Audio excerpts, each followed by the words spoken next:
Bonjour à tous et bienvenue sur la chaîne de la Scalping School. Aujourd'hui pour la Market Update, nous allons continuer à analyser le BTC, l'Ether, le Solana et nous finirons comme d'habitude par le Gold et le Nasdaq.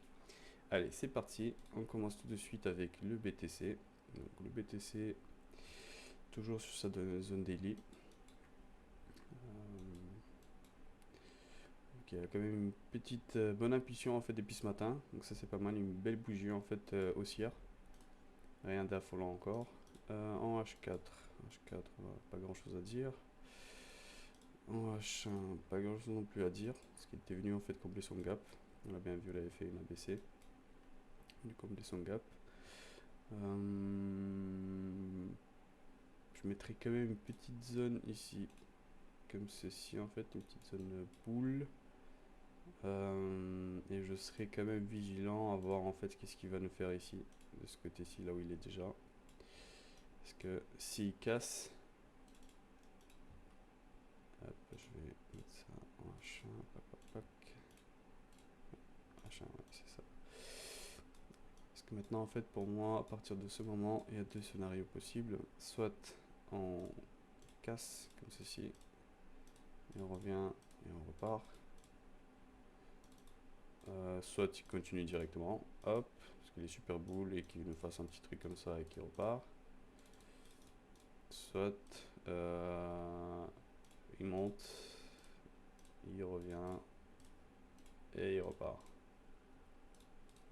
Donc voilà, pour moi c'est ces trois scénarios en fait qui sont possibles là. C'est trop tôt en fait de dire enfin de choisir en fait lequel est le plus probable. Mais pour le moment c'est ce que je vois. Même si d'une certaine façon je vois bien en fait qu'il y a une ABC qui a été déjà faite ici. Donc là c'est possible en fait que si, comme j'avais dit, il pump d'un coup en fait, j'attendrai un petit retracement en fait pour me placer en longue. Donc voilà pour le H1 et M15 évidemment c'est la même chose. Je mettrai comme ça ici, H1 du coup, hop. Voilà. Ici la zone, on a vu vendredi, donc on avait fait une ABC, on était venu combler le gap. Il y avait ici une petite zone en fait qui nous faisait office de résistance. On était venu sur un, on n'était pas encore venu à ce moment-là, mais on est venu taper une petite zone ici de support. Ça c'est pas mal. Du coup cette zone en fait peut très bien détendre comme ça. C'est ce qui a tenu aussi le prix aujourd'hui. Comme j'avais dit, donc pour le H1, si on arrive dans une zone assez intéressante, en fait, le prix pourrait très bien revenir. Donc à voir. À voir, à voir. Allons voir aussi l'Ether. L'Ether. Toujours très très loin de sa zone daily. En H4. En H4. C'est intéressant. Il a récupéré beaucoup de liquidités là ce matin.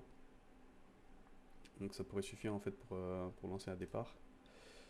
Départ haussier. Du coup, lui, s'il pump, il faut surveiller BTC parce qu'à mon avis, ils vont faire la même chose. Donc, ici, on avait fait une ABC, on était revenu combler le gap. Cette zone, elle a tenu sans vraiment tenir parce qu'il a beaucoup méché. Donc, je suis pas satisfait en fait, mais il a fait plus ou moins ce à quoi je m'attendais. Du coup, petite zone ici. C'est intéressante maintenant qui s'est créée une petite zone en fait qui pourrait servir de support ici. Hop hop hop. C'est intéressant. J'ai déjà bien réagi dedans. 15, qu'est-ce que nous avons? 15 ici. 15, je la place comme ça là. Petit M15. Je la mettrai comme ça. Hop. Il a déjà fait le taf. C'est à peu près la même chose en fait que BTC de toute façon. Il va falloir qu'il casse ici, cet endroit. Si il casse au-dessus et qu'il revient, je me le replace. Si pump fort en fait et qu'il donne pas vraiment de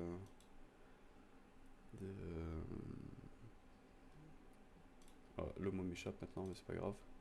S'il vient pas corriger, c'est ça que je cherchais. S'il vient pas corriger un tout petit peu et continue à pousser, en fait, j'essaierai quand même de me placer sur une petite correction. Mais en tout cas, il faut qu'il casse cette zone. S'il casse pas maintenant, en fait, je m'attendrai à ce qu'il descende ici, qu'il vienne racler en fait cette PI, qu'il vienne récupérer beaucoup de liquidité, beaucoup plus. Peut-être même une belle SFP et après repartir. Mais quand même, je pense qu'on est sur un scénario plutôt boule en fait. Parce que le prix, il a quand même bien tenu, il a quand même travaillé durant le week-end. Donc là, en fait, comme ça, à première vue, en fait, je pense qu'on serait. Enfin, que c'est possible qu'on aille haut, qu'on casse d'abord. Mais rien n'est sûr. Soit on descend, soit on pète. De toute façon, il y a deux directions possibles. Il faut attendre d'avoir les confirmations qui nous indiquent où est-ce qu'on va. C'est le marché de toute façon qui décide tout le temps. Hop, c'est fini pour l'Ether. Allons voir le Solana. Le Solana qui était à l'entrée de sa zone daily. Le voilà.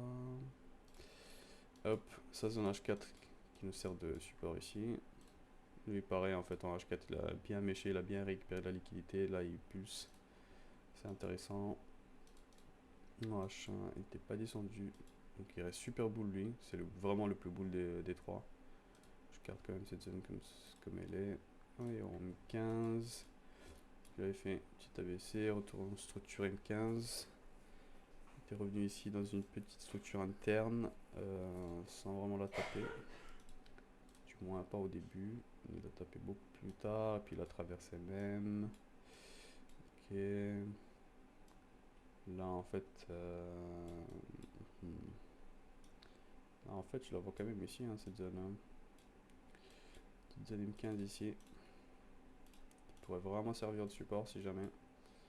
Parce que comme tous les autres, en fait, lui aussi, il est arrivé sur une zone où il peut très bien, à partir de laquelle il peut très bien se faire rejeter. Donc s'il se fait rejeter, en fait, j'attendrai ici dans un premier temps.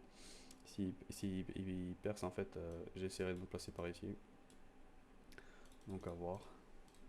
C'est plus ou moins la même chose, en fait, sur les trois, de toute façon. Je mets ça ici. Bam. Voilà pour les cryptos. Allons voir maintenant le gold. Gold qui faisait une petite correction. La semaine passée, zone daily super loin. La zone H4 est quand même un peu plus basse. En H1, qu'est-ce que nous avons? En H1, donc voilà, nous avions ici une petite zone en fait de résistance, une petite zone support. Les deux ont tenu super bien, incroyable. Du coup ici, on n'a pas percé, on a juste tenu, bam bam bam. Là maintenant, c'est un peu du range, donc à voir en fait, il faudra qu'il nous casse soit baissier, soit haussier. Tant qu'il ne le fait pas, c'est du range. Parce que s'il casse baissier, je l'attendrai ici dans sa H4. S'il repart d'ici, j'essaierai de me placer pour target en fait le high. Voilà pour le H1 et le M15. Bah, M15, oui, c'est la même chose. De toute façon, si en H1 il fait ça, un M15, c'est évident qu'il nous fait exactement la même chose, sauf que les zones sont un peu plus affinées. M15 là-bas, M15 ici, hop, voilà. Du range. Et allons voir aussi le Nasdaq. Nasdaq, je suis curieux de voir ce qu'il a fait. Je ne suis pas du tout regardé. Ok, toujours la même chose. Donc il reprend ici. Pas descendu dans sa zone H4, mais du coup il fait quand même une petite ABC. J'attends de voir ici qu'est-ce qu'il va faire. Voilà, le H1. Machin, il reste boule. Je déplacerai même en fait une petite zone. Mais peut-être je la mettrai M15 du coup. Ouais, je la mettrai M15. Petite zone ici M15. Qui peut servir de support. Hop. Donc pour le moment le plan c'est d'attendre de voir en fait qu'est-ce qu'il va nous faire ici dans la box résistance en H4. Il y a probablement des petits longs à jouer en fait d'ici là. Pour aller target cette box. Le prix pour le moment il est bien haussier en fait. Donc voilà. Plan, attendre de voir qu'est-ce qu'il fait là dans la H4. S'il casse, vous connaissez la chanson, on va target le high. Si il se fait rejeter, vous connaissez l'autre chanson, on target le low. C'est facile, on se casse pas la tête. Donc voilà. Bon bah c'était tout pour moi en tout cas. Je vous souhaite une bonne journée. Merci d'avoir regardé la vidéo. N'hésitez pas à vous abonner, n'hésitez pas à nous rejoindre sur le Discord. Et faites attention à vous en tout cas. Faites attention sur les marchés financiers. Et bonne journée à tous. Et à demain. Tchuss tchuss.